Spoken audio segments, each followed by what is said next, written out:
désormais, la résistance ukrainienne s'oppose avec un courage inouï et une détermination inébranlable à l'agression russe. Elle pleure ses disparus, elle enterre ses morts, elle observe le désastre immense de ses villes et de ses villages détruits.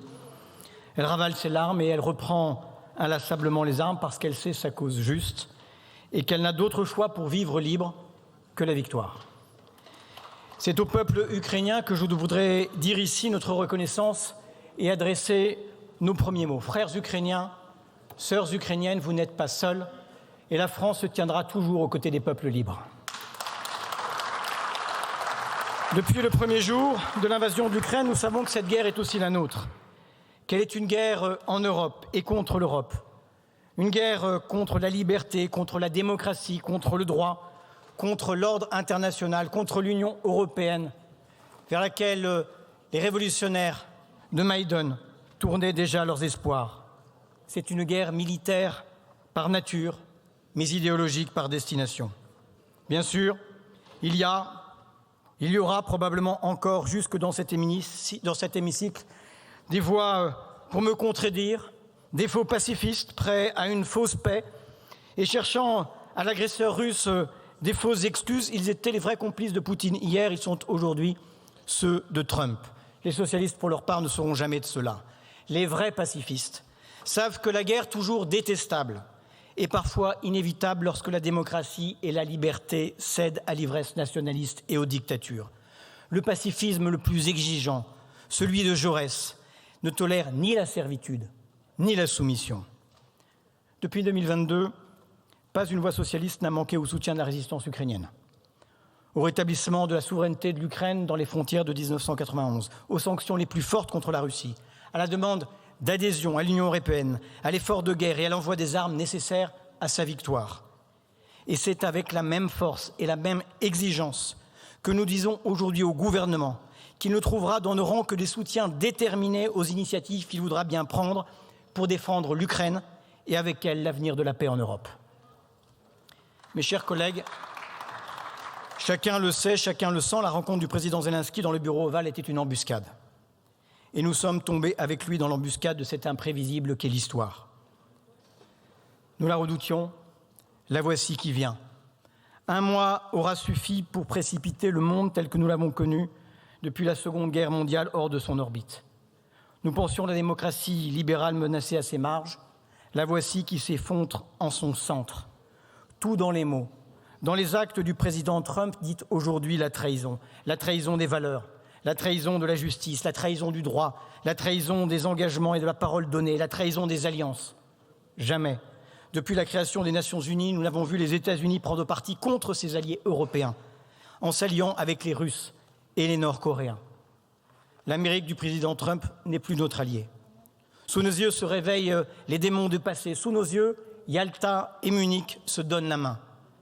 Les trahis sont ukrainiens, les trahis sont européens, mais les trahis sont aussi américains. La grande et belle Amérique, c'est celle qui se choisit aux heures sombres Franklin Roosevelt plutôt que Charles Lindbergh.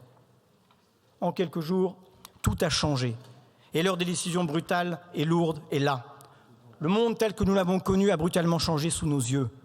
Tout ce que nous tenions pour acquis est susceptible d'être remis en cause. Tous les cadres connus remis en question. Nos alliés d'hier sont nos adversaires d'aujourd'hui. En 1962, cela a été dit, le général de Gaulle déclarait « On ne sait jamais d'où peut provenir la menace. Un jour ou l'autre, il peut se produire des bouleversements fabuleux, des retournements incroyables. L'Amérique elle-même peut exploser du fait du terrorisme, du racisme et devenir une menace pour la paix. Nous y sommes. Le vent mauvais du fascisme et du populisme souffle depuis l'Amérique, tandis que les nuées mêlées de l'impérialisme tsariste et du totalitarisme soviétique soufflent depuis la Russie. Tout est bouleversé. L'autorité du droit, l'ordre international, le multilatéralisme wilsonien, les équilibres géostratégiques, jusqu'à la sécurité euro-atlantique. Car qui peut croire aujourd'hui que le président Trump déclencherait l'article 5 de l'OTAN pour venir au secours de la Lettonie ou de l'Estonie? La Pax Americana n'est plus garantie et jamais, sur le continent européen, la possibilité de la guerre n'aura été plus grande. La Finlande, la Pologne, les pays baltes, qui ont considérablement augmenté leurs dépenses, s'y préparent. Et le reste du continent européen la redoute et désormais l'envisage. L'Europe, notre vieille Europe avec sa part d'universel, et face à l'histoire et à l'heure des choix. Elle doit regarder au-delà du jour et interroger son destin. L'Europe n'a qu'un impératif, mettre en commun contre le monstrueux péril de la guerre toutes nos forces de volonté et de raison. Nous devons agir maintenant pour renforcer notre sécurité commune et notre autonomie stratégique. Mais ayons l'honnêteté de dire que nous avons trop attendu, que nous savions depuis longtemps inscrit le désengagement progressif des États-Unis en Europe, enjointe régulièrement d'assurer sa propre défense, mais paresseusement installée dans la promesse de sécurité faite en échange de commandes d'armes américaines. Si nous ne pouvons plus compter sur l'Amérique, alors nous n'aurons d'autre choix que de compter sur nous-mêmes. Si l'Ukraine ne peut plus compter sur l'aide américaine, alors nous n'aurons pas d'autre choix que de nous substituer à elle. Nous sommes au pied du mur de notre sécurité collective et nous n'avons pas d'autre choix que d'investir plus encore l'OTAN, dont les Européens financent l'essentiel du fonctionnement, auquel nos partenaires restent attachés. Nous devons nous y imposer et avant éventuellement de s'émanciper et en faire l'un des piliers de la sécurité commune européenne. Aux Américains, de nous dire ce qu'ils entendent faire de l'Alliance et s'il faut effectivement envisager faire sans eux, ce qui serait une décision grave et risquée. Mes chers collègues, nous devons aller plus loin et les socialistes appellent de leur vœu un grand plan de redressement stratégique de l'Europe qui sera militaire autant qu'industriel et qui redonnera à l'Europe déclassée, distancée, concurrencée, la maîtrise de son destin et la pleine souveraineté sur les choix qui engagent son avenir. Nous souhaitons sans délai que soit actualisée la LPM et revues les règles budgétaires pour financer nos armées et investir massivement dans les technologies pour garantir notre indépendance. Investir, fabriquer, acheter européen. Nous souhaitons qu'un grand emprunt commun d'au moins 500 milliards vienne concrétiser cette ambition qui seule permettra de sauver la paix et la sécurité en Europe. Si nous ne sommes pas capables, sans esquive et sans délai, de ce sursaut, alors nous serons emportés, alors l'Union européenne sera menacée de ne plus être et le retour de la guerre sera inévitable. Le temps de la laisse et du bâton est terminé, celui de la Pax Europea doit advenir. L'Europe doit croire en sa force. Nous sommes ce qui reste du monde libre. La France doit être l'un des fers de lance, avec la Grande-Bretagne, avec l'Allemagne aussi, qui, par la voix de Friedrich Merz, futur chancelier, évoque la possibilité d'une indépendance stratégique et militaire nouvelle et inédite vis-à-vis des États-Unis. Nous autres socialistes n'ignorons pas la responsabilité éminente de la France dans l'entreprise que s'engage. Et je ne voudrais pas esquiver ici la question de la dissuasion nucléaire qui est posée par nos amis ukrainiens autant que parmi nos amis allemands. Je crois que nous devons d'abord les assurer sur le fait que les intérêts vitaux de la France se portent depuis longtemps déjà au-delà de la ligne bleue des Vosges et comportent nécessairement une dimension européenne. Nous devons leur dire ensuite que la dissuasion nucléaire sera d'évidence l'une des questions majeures de la construction d'une sécurité commune européenne.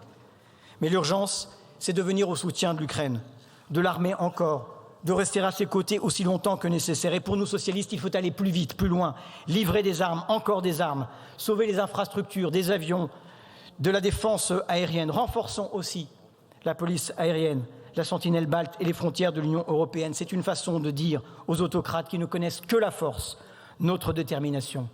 Saisissons enfin les 200 milliards d'avoirs russes gelés dans nos banques et ne laissons plus la Russie autorisée à faire transiter par nos ports le gaz liquéfié qui finance aujourd'hui son armée. Mes chers collègues, Monsieur le Premier ministre, nous devons dire dans un même mouvement au président américain et au président russe que nous n'accepterons pas pour l'Ukraine une paix rapide, qui ne soit une paix durable et juste, avec des garanties de sécurité sérieuses, notamment américaines. Les socialistes sont prêts, en cas d'accord de paix, à ce que la France participe aux bataillons qui devront se porter sur le terrain. Monsieur le Premier ministre, mes chers collègues, l'heure est grave et nous sommes appelés au même courage et à la même détermination que nos amis ukrainiens. Une nouvelle ère s'ouvre et je veux dire aux Françaises et aux Français légitimement inquiets de cette situation que les députés socialistes et apparentés s'inquiètent également et mesurent pleinement les périls. Et que c'est en patriotes ardents que nous voulons que tout soit entrepris pour que la paix ait le dernier mot. Cette paix héritée de nos parents, cette paix que nous devons à nos enfants et dans laquelle s'accomplit toujours le meilleur de l'humanité. Et pour conclure, Madame la Présidente, Monsieur le Premier ministre, mes chers collègues, Françaises et Français, je dirais que l'enjeu existentiel de cette guerre est simple, c'est la condition de l'homme. Merci beaucoup, Monsieur le Président.